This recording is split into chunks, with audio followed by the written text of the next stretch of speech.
When I was a child, I lived with my parents in a beautiful mountaintop country cottage in Chattanooga, Tennessee. It wasn't a big house, but it was a paradise for a small child who loved the outdoors.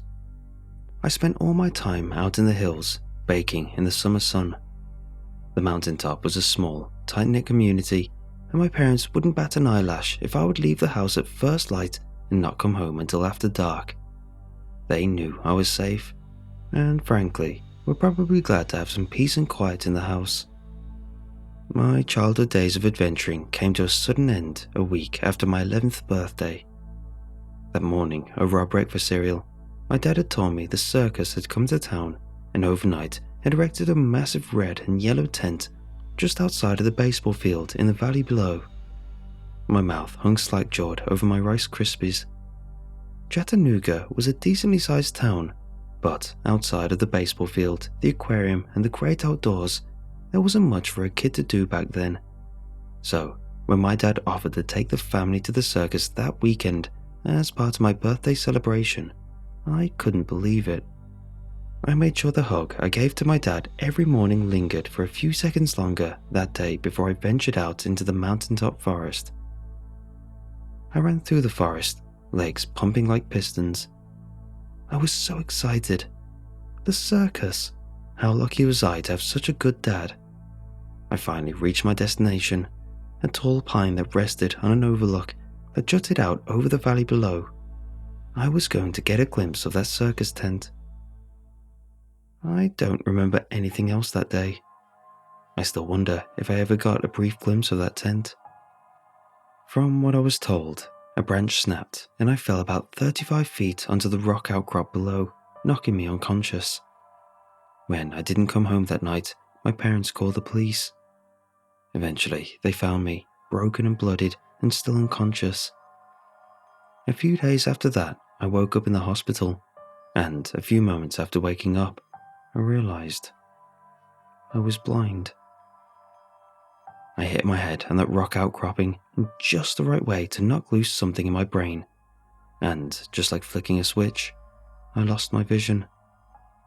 My world that was once filled with green trees, brown dirt and blue skies was now enveloped in a complete and utter blackness. The next few years were hard, very hard, but like all things, you get used to it. You adapt, you learn new things, you find new passions and carry on with life. I say all of that to tell you, I'm 40 now. I've been blind now for most of my life. I've grown and adapted, and after several years, I finally feel like I'm able to be happy with my life. I have a job, I work at a school for the blind, several friends, and I live alone in a house that I've finally been able to buy after years of saving. Things have been going well for me. Really well, actually. After all these years in the dark, I finally feel like my feet are back up under me. I finally feel at peace with my life and the circumstances I've found myself in. I finally feel like I'm back in control of my life. I'm a completely capable adult. Or I felt that way. Until this week. It all started on Monday. I had a bad day at school, a real stinker. Kids were assholes, my boss was an asshole, the weather sucked. Just an all-around bad day. We all have them. As soon as I got home that day, I was going to get into bed and go to sleep just to put this day behind me.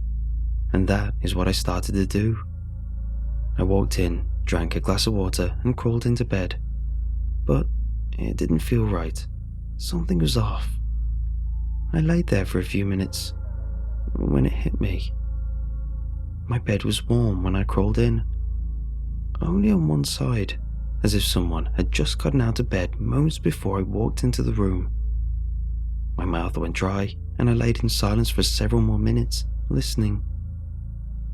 I decided I was just imagining things, got another glass of water, and went to sleep. The next day, after work, I came home and plopped down on the couch to watch TV. Yes, us blind folk do that sometimes. Some shows you really need eyes for, but with modern accessibility features, scenes are described for us. It's pretty cool. It's like having a robot read a screenplay for you. Kinda weird to get used to, but it's better than sitting in silence. So, I'm sitting there, not really listening to the TV, more zoned out than anything, when I notice I'm feeling heat.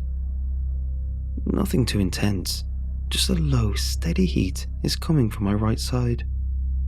It took me a minute to realize it was heat coming from a lamp on the end table right next to me. I don't turn on lights in my house, ever. Why would I? I have lamps and light bulbs screwed into their sockets, but I never use them. Friends use them when they come over, but that's about it.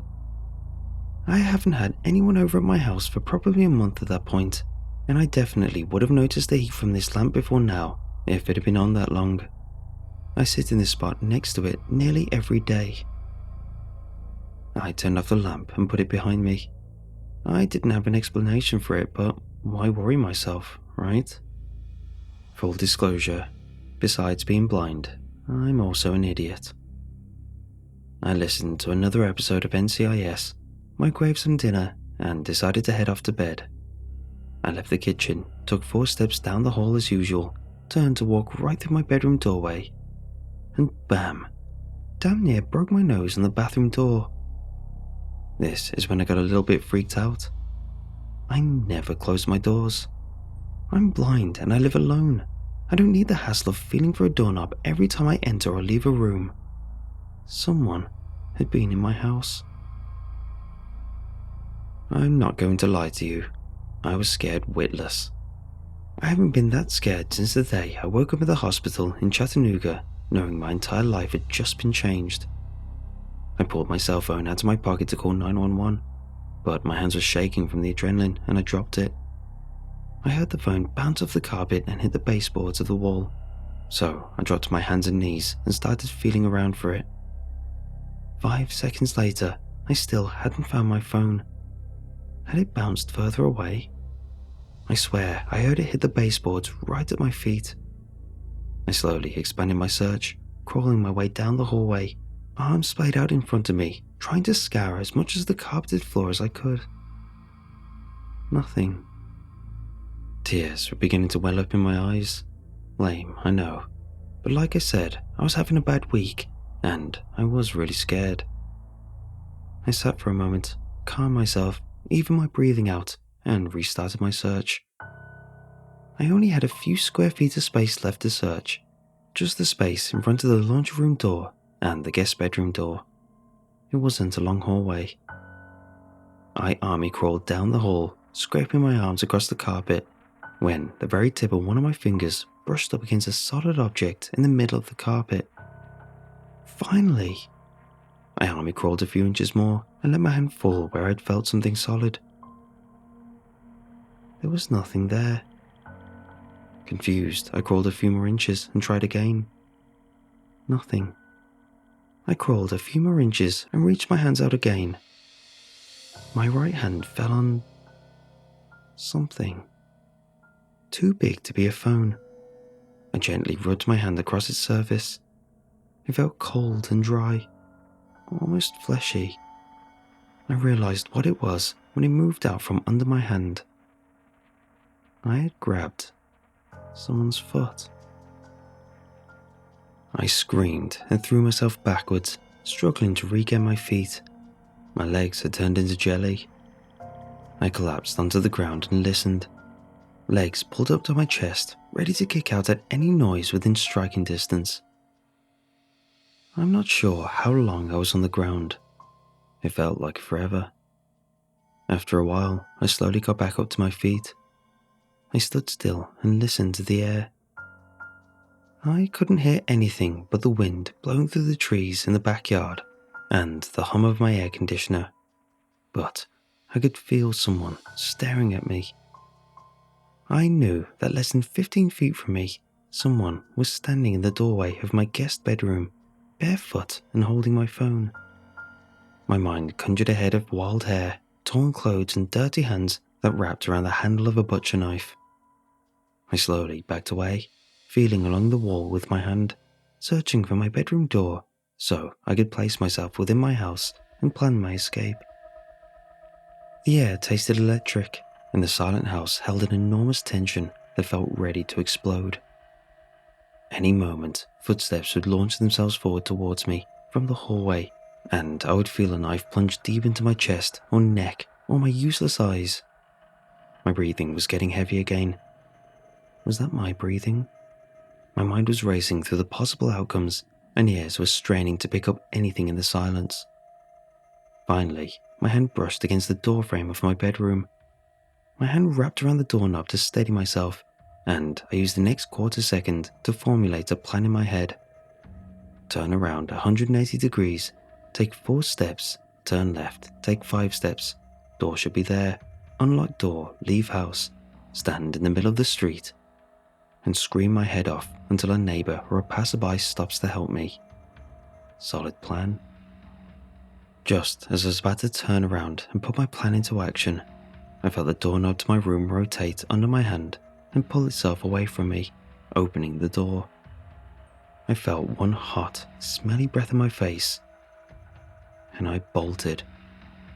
Turn 180 degrees, take 4 steps, turn left, take 5 steps. Bam! I ran into the kitchen island. I was panicking. My strides were longer when I ran. Too bad I'd never sprinted around my house before to learn what this would be like. I reached onto the island and grabbed my knife block and pulled out the first knife I could find. I put my back to the kitchen counter and swung my knife wildly in front of me. I shuffled my way around the kitchen island, feeling my way towards the door, when I felt a finger poke me in the forehead and muffled laughter as I slashed the air wildly around me, inching closer and closer to the door. I found the doorknob and pulled the door. It was locked. Damn, I'd forgotten about that. It wasn't a problem, but it delayed my exit by another 2 seconds, just long enough to hear a knife slide out of the knife block on the kitchen island. I exploded out of the house and ran into the street screaming. I can't remember if I was screaming for help or if I was just plain screaming, but it wasn't even a minute before a woman's voice called out to me. "Sweetie, it's okay. Drop the knife. It's okay. I can help you." The woman sounded like she had just smoked about 3 packs of Marlboros, or her throat was filled with gravel. "It's okay. Shh," she cooed. I lowered the knife and listened to the woman as she approached. I've been blind for nearly 30 years. I know what things sound like. I can tell what kind of cars are on the road by the sound of their tires. I can pick out and isolate specific sounds in a loud room. I know what it sounds like when people walk with shoes or sandals or boots or bare feet. This woman walking towards me had bare feet. I started screaming again, slashing the knife wildly in all directions, and had the woman scamper off back towards my house. In the end, one of my neighbors called the police. Not about my situation, but because there was a total psycho screaming and waving a knife wildly in the street outside her house. I don't blame her. Either way, it got the police here. They found 2 people in my house. They had been living in the guest room. I probably would have found them in there if I ever went in there. The police said they'd probably been there for about 2 weeks. A couple of meth heads looking for a place to squat, and figured they could just live in the house of a blind guy, and as long as they were quiet, they wouldn't have any issues. I guess they just figured I would think my house was haunted or something. It makes me sick knowing these people were in there for so long, watching me from the dark corners and laying in my bed. I probably walked right past them a few times, or cooked myself dinner while they sat on my couch and watched me. Before I hit the post button on this, there is one more thing that I'm still worried about. I'm typing all of this out through a dictation app. You know, those apps where you just talk and your computer will type it out for you. They're essential for us blind folk. Anyway, I'm sitting here in my room, talking this out. And I swear to God, in the breaks when I stop to think, those little pockets of time when my house returns to that deathly silence of a few nights ago, I swear I can hear someone breathing in the room with me. I think the police might have missed one. I still don't think I'm alone in this house. You're not.